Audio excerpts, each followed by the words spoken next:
रतः कर्णाक्षि सम्प्रेक्षते सस्तात्यान्यसनिमिषरणति परं सेवेदृशीयेन ते तेजस्वी सुजनाहमेव सुकृते तेनैव तेजः पते तेनैव तेजः पते।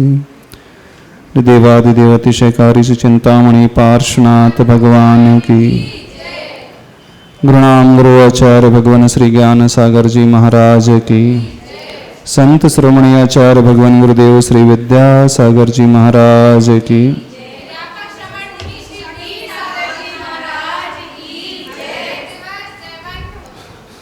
पेज नंबर 244 मूकमाटी महाकाव्य में बहुत अच्छा वर्णन इस मूकमाटी महाकाव्य में आ रहा है।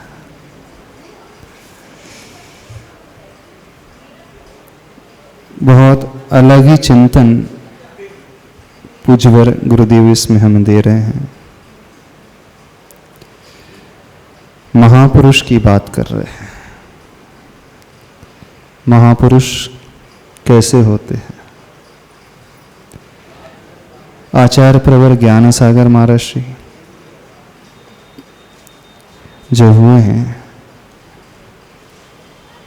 उन्हें देख करके ही शायद आचार्य भगवान ने यह चिंतन इस मूकमाटी महाकाव्य के स्तुति खंड में रखा है।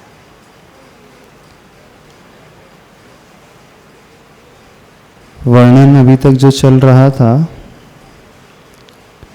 उन बादलों का, जो कुंभ को नष्ट करने के लिए घनघोर बारिश करने के लिए तैयार हो गए थे। बारिश होने भी लगी थी, ऊपर से जलकण थे, नीचे से भूकण, दोनों में संग्राम चल रहा था। भूखंड धरती की रक्षा के लिए, उन कुंभों की रक्षा के लिए सैनिक बन करके बादलों से गिरने वाले जलकणों से लड़ने के लिए तैयार हो गए थे और उन्हें पराजित भी लगभग कर ही दिया था। उसी प्रसंग में स्वर्गों का देव, उनका ईश अमरीश, अमरों का ईश दृष्टिगोचर हुआ, लेकिन डायरेक्ट नहीं, इनडायरेक्ट फॉर्म में, इंद्रधनुष के रूप में। उसी प्रसंग को यहाँ पर देखें। उस इंद्र का अवतरण गुप्त रहा, वह दृष्टिगोचर नहीं हुआ, केवल धनुष दिख रहा, कार्यरत इंद्रधनुष। जब घनघोर बारिश होती है और एक तरफ से सूर्य की रोशनी आती है, दूसरी तरफ बादल होते हैं, तो इंद्रधनुष का निर्माण आकाश में हो जाता है। वह इंद्र मानो उस महापुरुष की भांति है। कैसे होते वे? महापुरुष प्रकाश में नहीं आते, आना भी नहीं चाहते, प्रकाश प्रदान में ही उन्हें रस आता है। यह बात निराली है कि प्रकाश सबको प्रकाशित करेगा ही, स्व हो या पर, प्रकाश भर हो। फिर सत्ता शून्य वस्तु भी कहाँ है? फिर यह भी संभव कहाँ कि सत्ता हो और प्रकाशित ना हो? इंद्र सम यही चाहता है। यह भी क्या कहा गया? महापुरुष प्रकाश में नहीं आते, आना भी नहीं चाहते, प्रकाश प्रदान में ही उन्हें रस आता है। पीछे रह कर के वे दुनिया के लिए प्रकाश भेजते रहते हैं। वे हमेशा पर्दे के पीछे रहते हैं। वे हमेशा प्रसिद्धि से बचना चाहते हैं। काम तो बहुत अच्छे करते हैं, लेकिन उस काम के बदले में हमारा नाम हो जाए, हमारी ख्याति फैल जाए, वे बिल्कुल यह चाहते नहीं हैं। और अंदर से भावना रहती है सबके उद्धार की, कल्याण की। उनके कष्ट कैसे दूर हो जाएं, उनके जीवन में सुगमता, उनके जीवन में वह सारी अनुकूलता कैसे आ जाए, इसी चिंतन में वे लगे रहते हैं। और इसीलिए आचार्य भगवान कह रहे हैं, महापुरुष प्रकाश में नहीं आते, आना भी नहीं चाहते। वे दूर रह कर के सारे कार्य करते हैं, दुनिया को प्रेरणा देते हैं, लेकिन अंदर ही कभी भाव पैदा ही नहीं होता है कि दुनिया हमें जान ले। जैसे वह इंद्र स्वयं नहीं उपस्थित हुआ इंद्रधनुष के रूप में, उस आसमान में वह नजर आ रहा था। यह बात निराली है कि प्रकाश सबको प्रकाशित करेगा ही, स्व हो या पर, प्रकाश भर को। आचार्य भगवान ने ये पंक्ति आचार्य ज्ञान सागर महाराज जी को देख करके लिखी है, क्योंकि आचार्य ज्ञान सागर महाराज जी एक ऐसे महान साधक थे, ऐसे चरित्रनिष्ठ साधक थे, उच्च कोटि की विद्वत्ता छूने वाले थे। सब कुछ उनके पास था, ज्ञान था, श्रद्धा थी, चरित्र था, सारी कलाएं वे जानते थे, प्रभावना भी करते थे, लेकिन सब कुछ होते हुए भी वो दुनिया के आगे अपने नाम के प्रचार से बहुत पीछे रहते थे। आचार्य ज्ञान सागर महाराज जी एक बात कहते थे, मैं साधक हूं, प्रचारक नहीं। हमारा उद्देश्य साधना करना है, अपने नाम को फैलाना नहीं है। क्योंकि जो नाम को फैलाने की इच्छा रखता है, प्रसिद्धि की इच्छा रखता है, नाम का भूखा होता है, वो अंदर से बहुत कमजोर माना जाता है। उनकी निष्प्रहता बहुत उच्च दर्जे की थी। सब कुछ होते हुए भी कोई इच्छा भीतर से नहीं थी कि दुनिया वाले हमें जाने, हमें पहचाने। जिसके पास सब कुछ हो और वह एकदम पीछे रहे, अपने आप को पीछे रखे, बहुत बड़ी बात होती है। दुनिया वालों के पास होता कुछ नहीं है, फिर भी उछलते रहते हैं, छलकते रहते हैं। अधजल गगरी छलकत जाए, थोथा चना बाजे घना। मारवाड़ी में एक कहावत है, थोथा चना होता है वो बहुत बजता है, जिसके भीतर पोल होती है उसमें आवाज बहुत आती है, और जो ठोस होता है, सॉलिड होता है, वो बजता नहीं। तो दुनिया में चारों तरफ ऐसे ही लोग नजर आएंगे जो बजते हैं, बजने की ही कोशिश करते हैं। बिल्कुल होता कुछ नहीं है, लेकिन यह दिखाने की कोशिश करते कि हमारे भीतर बहुत कुछ है। बहुत उछलते हैं, लेकिन जो पूर्ण भरा हुआ होता है वो उछलता नहीं। वो घड़ा कभी उछलता नहीं, उसका जल कभी बाहर नहीं आता। जो पूर्ण रूप से भरा हुआ होता है, उसी पात्र का जल छलकता है जो कम होता है, आधा होता है। अब यदि हमारे भीतर ये भावना पैदा हो रही है कि दुनिया हमें जाने पहचाने, बल्कि हम अपने मुख से ही कहने लग जाते हैं तो समझना ये अपूर्णता की निशानी है। तो जो महापुरुष प्रकाश में नहीं आते, यानी वे पूर्ण अपने रूप में भरे हुए होते हैं। सारी कलाएं, सारे गुण उनके भीतर हैं और उनका लक्षण प्रकाश प्रदान में ही उन्हें रस आता है, यानी दूसरों को देने में उन्हें आनंद आता है, लेकिन अपने नाम से वे हमेशा बचना चाहते हैं। कोई उनका नाम भी ले ले तो उन्हें विकल्प हो जाता है, क्यों हमारा नाम लिया जाता है। एक संस्मरण सुनाते हैं। आचार्य भगवान जब राजस्थान से यात्रा करते हुए यहाँ आए, बुंदेलखंड में रहे, बहुत सारे लोग, विद्वान लोग भी उनसे प्रभावित हो गए। बड़े बड़े पंडित उस समय के, कैलाश चंद जी शास्त्री, जगनमोहन लाल जी शास्त्री, फूलचंद जी शास्त्री आदि आदि, उनकी चर्या से बहुत ज़्यादा प्रभावित, उनकी निष्प्रहता से। उनकी दृष्टि हमेशा अपनी ओर ही, दुनिया की ओर नहीं। विद्वान लोग उनके दर्शन करने आते तो भी आचार्य भगवान अपने स्वाध्याय में ही रत रहते हैं, नजर उठा करके देखते तक नहीं, इवन आशीर्वाद के लिए भी हाथ नहीं उठता। इतने वो लीन रहते थे। जब विद्वानों ने आचार्य भगवान की चर्या को देखा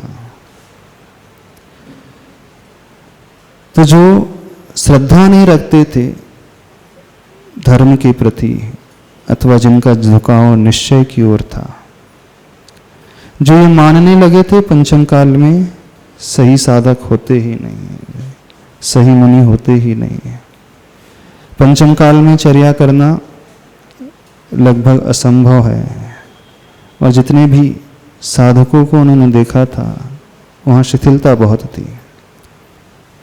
जब वे आचार्य भगवान के पास आकर के निकट से उन्हें देखने लगे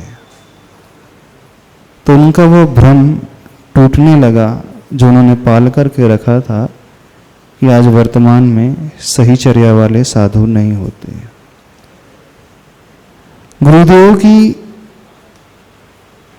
निष्ठा, गुरुदेव की चर्या, गुरुदेव की निष्प्रहता, इन सब गुणों ने उन विद्वानों के मन को भी मोह लिया और अपनी धारणा पर बदलने पर उन्हें मजबूर होना पड़ा।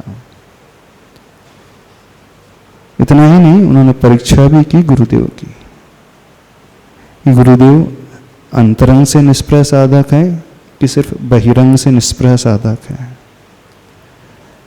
वे जैसे दिखाते हैं अंतरंग से हैं भी कि नहीं, बहुत परीक्षा करने के पश्चात वे इस निर्णय पर पहुंचे। जब पूरा विश्वास हो गया आचार्य भगवान की ऐसी साधना, साधना के अलावा उनकी ज्ञान आराधना, गुरुदेव की ज्ञान को पाने की ललक, स्वाध्याय करने की उनकी दृष्टि, उस जमाने में लगभग 1980 की घटना। आचार्य भगवान दिन में 5-5 क्लास लेते थे, 5-5 बार स्वाध्याय कराते थे।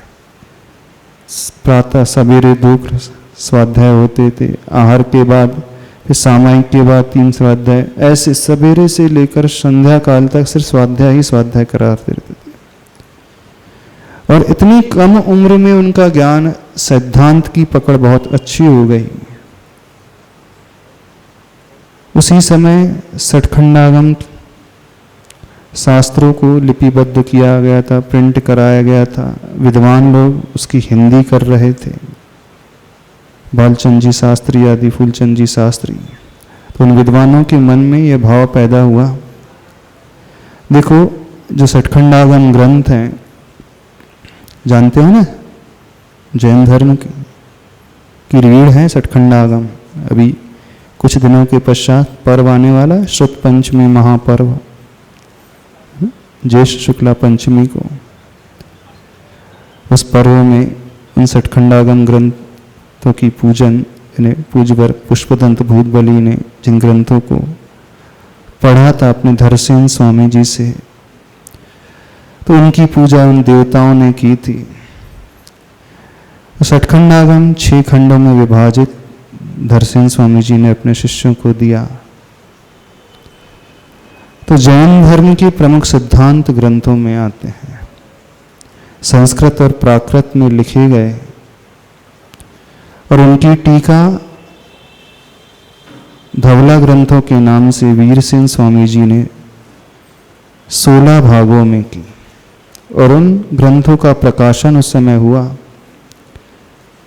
लेकिन उस समय उन ग्रंथों को पढ़ने वाले कोई साधक नहीं थे, मात्र कुछ विद्वान थे। तो उन विद्वानों के मन में भाव हुआ, वर्तमान में हमें इतने अच्छे साधक मिले हैं, आचार्य गुरुदेव विद्यासागर महाराज जी इतनी अच्छी चर्या वाले और इतने ज्ञान में वह प्रवेश रखने वाले। भाव ये हुआ कि क्यों ना गुरुवर के सानिध्य में षटखंडागम ग्रंथों की वाचना की जाए। तो जगनमोहन लाल जी शास्त्री कटनी वाले पंडित जी थे, उनके मन में भाव हुआ, तो उन्होंने एक संयोजना बनाई अन्य विद्वानों से चर्चा करके, फूलचंद जी शास्त्री, कैलाश चंद जी आदि शास्त्री से, और आचार्य भगवान के पास आशीर्वाद लेने के लिए गए। और आचार्य भगवान का प्रवास उस समय सागर की ओर हो गया था, मोराजी में। तो जब वे लोग आए तो आचार्य भगवान ने सहर्ष आशीर्वाद दे दिया, ठीक है, यदि आप लोग वाचना करना चाहते हैं तो हम इस वाचना में सम्मिलित हो जाएंगे। तो सन 1980 में मोराजी सागर में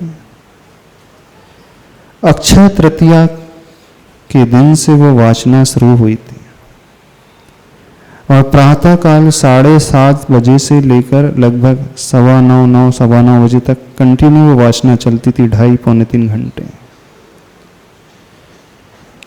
उसके पश्चात दोपहर को भी आचार्य भगवान का स्वाध्याय चलता था। उस समय आचार्य भगवान प्रवचनसार ग्रंथ पढ़ा रहे थे।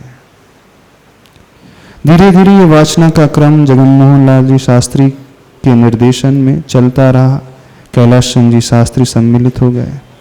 कुछ दिनों के पश्चात फूलचंद शास्त्री आदि विद्वान भी आ गए। तो दोनों समय षटखंडागम ग्रंथों की वाचना शुरू हो गई। सवेरे 2.5 घंटे और दोपहर को 2 बजे से लेकर 4:30 बजे तक, गर्मी के दिनों में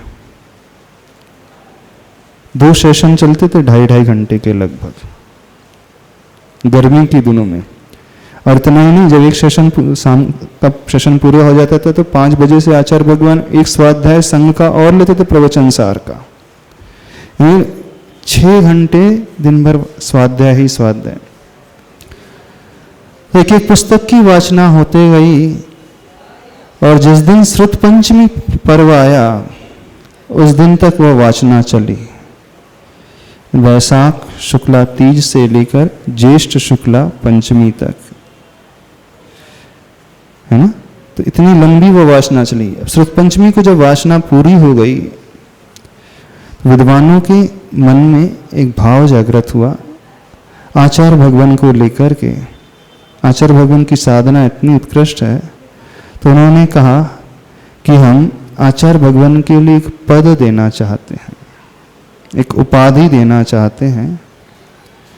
और कौन सी उपाधि? उन्होंने कहा कि चारित्र चक्रवर्ती की उपाधि। जहां तक हमें ध्यान आ रहा, यह उपाधि चारित्र चक्रवर्ती की उपाधि की घोषणा मंच से पंडित जी ने कर दी, कैलाश चंद जी शास्त्री ने, कि आचार्य भगवान के लिए हम सभी विद्वान लोग मिलकर के, समाज के श्रेष्ठी लोग मिलकर के एक उपाधि दे रहे हैं, चारित्र चक्रवर्ती।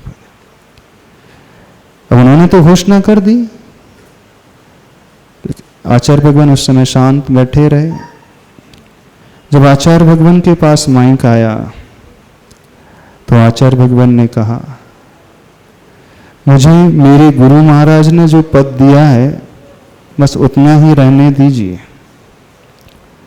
आप लोगों की भावना कैसी हो गई, आप लोगों की इच्छा कैसे हो गई, आप लोगों ने इतना बड़ा साहस कैसे कर दिया कि हमें एक पद दे दिया, चारित्र चक्रवर्ती पद। हमें जो अपने गुरु से मिला है उतना ही पर्याप्त है, उतना ही रहने दो।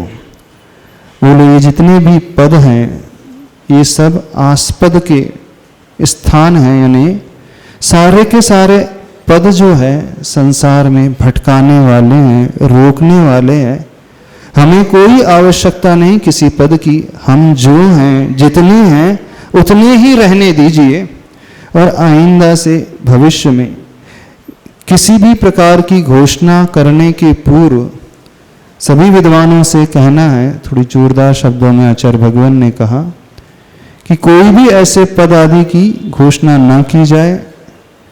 हम कोई पद नहीं चाहते हैं, हमें जो मिला है बस उतना ही पर्याप्त है। गुरुदेव उस पद के अधिकारी थे, लेकिन बात महानता की चल रही है। महापुरुष कैसे होते हैं, ये सारी क्वालिटी उनके भीतर है, लेकिन वे प्रकाश में आना नहीं चाहते हैं।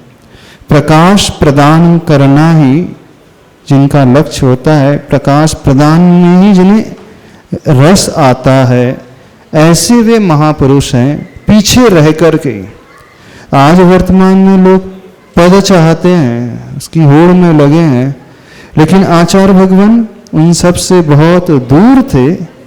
जब देने की बात भी की तो उन्होंने डांट करके उन्हें मना कर दिया।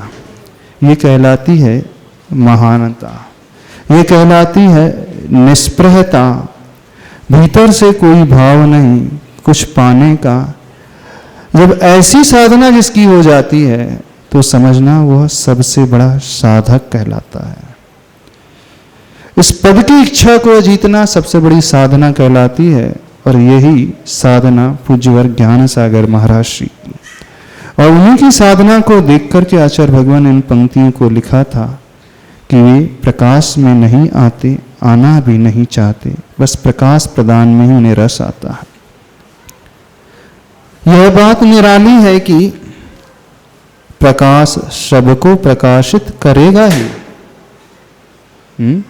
स्व हो या पर, प्रकाश भर हो। यानी जब दीपक जलेगा तो वो प्रकाश प्रदान करेगा ही, आएगा ही, सबको प्रकाशित करेगा, स्वयं को भी और अन्य को भी। उस क्षेत्र को भी प्रकाशित करेगा और स्वयं को भी प्रकाशित करेगा। बस कंडीशन यह है कि वह प्रकाश्य होना चाहिए, यानी प्रकाश में आने की योग्यता रखना चाहिए। तो जो अंदर क्वालिटी होती है, हम न भी चाहें तो वो दुनिया में अपने आप फैलेगी। भीतर सुगंधी होगी तो अपने आप फैलेगी। क्या कभी गुलाब घर घर जाकर के बोलता है कि मुझे सूंघो? कहता है कि मेरी सुगंधी लो? नहीं। गुलाब के भीतर सुगंधी है तो उसकी गंध अपने आप फैलती ही है। फिर भी कोई घर घर जाकर के बोलता है कि मेरी जयकार करो, मेरे बारे में जानो, मैंने इतने बड़े बड़े काम किए हैं। तो समझना वो बहुत अपूर्ण है, बहुत अधूरा है, बहुत दूर है। समझ में आ रही है कि नहीं बात? कैसी इच्छा होती है आप लोगों की?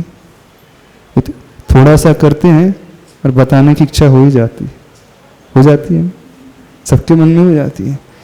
हाँ, हमारा मंडल वो कार्य कर रहा है, हमारे मंदिर में हम लोग ये कर रहे हैं, हाँ हमारे शहर में हम लोग ये कर रहे हैं, हमने इतना किया है, इतनी सेवा की है, इतनी सारी आरती उतारी है, न जाने क्या क्या। यानी आज के जो गुलाब है ना, वो ये बोलते हैं कि भैया हमें सूंघ करके देखो देखो हमारी कितनी अच्छी सुगंधी है।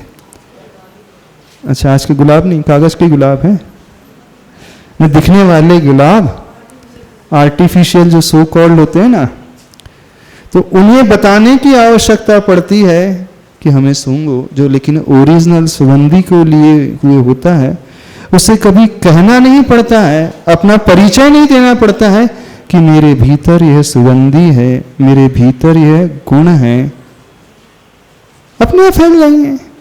क्यों हम बताने की आकांक्षा रखते हैं? क्यों हम ये भावना रखते हैं कि दुनिया हमें जान ले? क्यों हम ये सोचते हैं कि हमने इतने सारे काम किए, थोड़ा तो पता चलना चाहिए कि नहीं चलना चाहिए, नहीं तो हमें कोई पहचानेगा ही नहीं, सब ये समझेंगे कि कुछ करते धरते नहीं। यदि ये भावना है, इसका सीधा सा अर्थ है, सीधा सा क्या अर्थ है?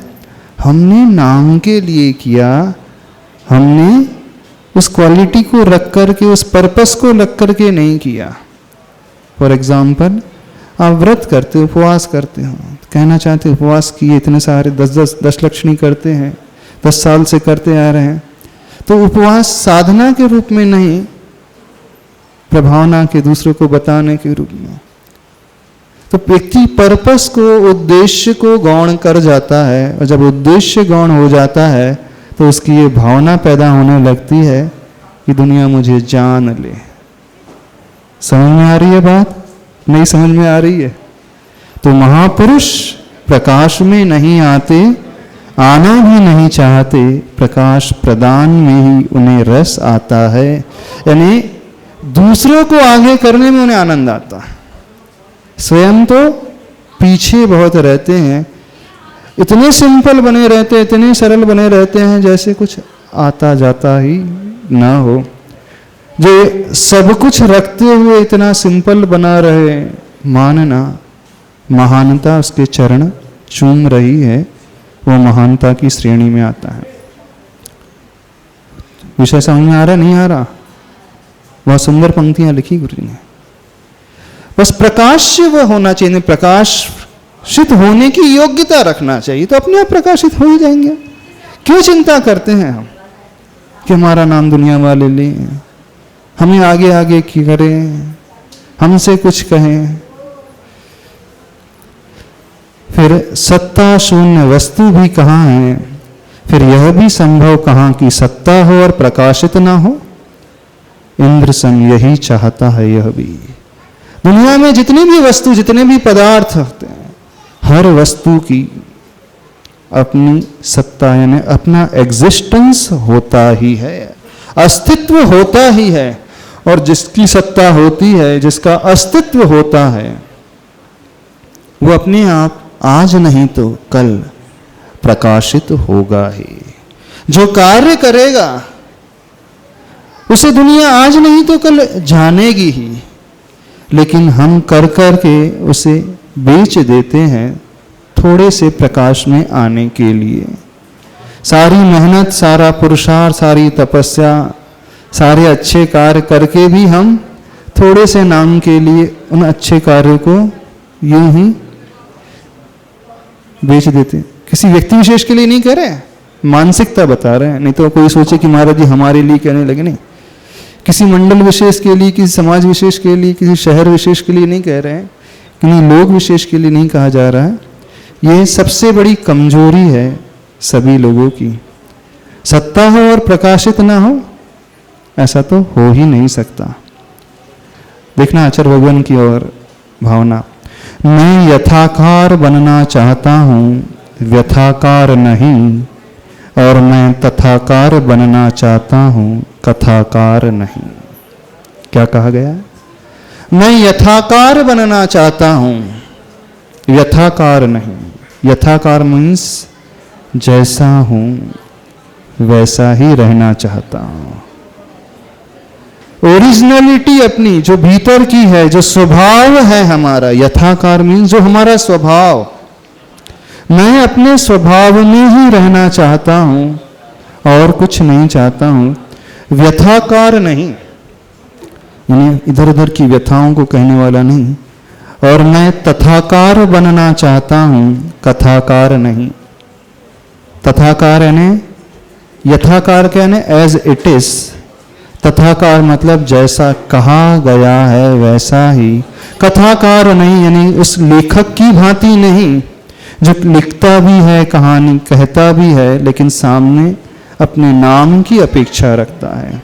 तो हम कथाकार नहीं बनना चाहते। आचार्य भगवान ने मूकमाटी ग्रंथ का महाकाव्य लिखा, कथा लिखी, लेकिन लिखते हुए भी वो भावना क्या भा रहा है, मैं कथाकार नहीं बनना चाहता हूँ, तथाकार बनना चाहता हूँ।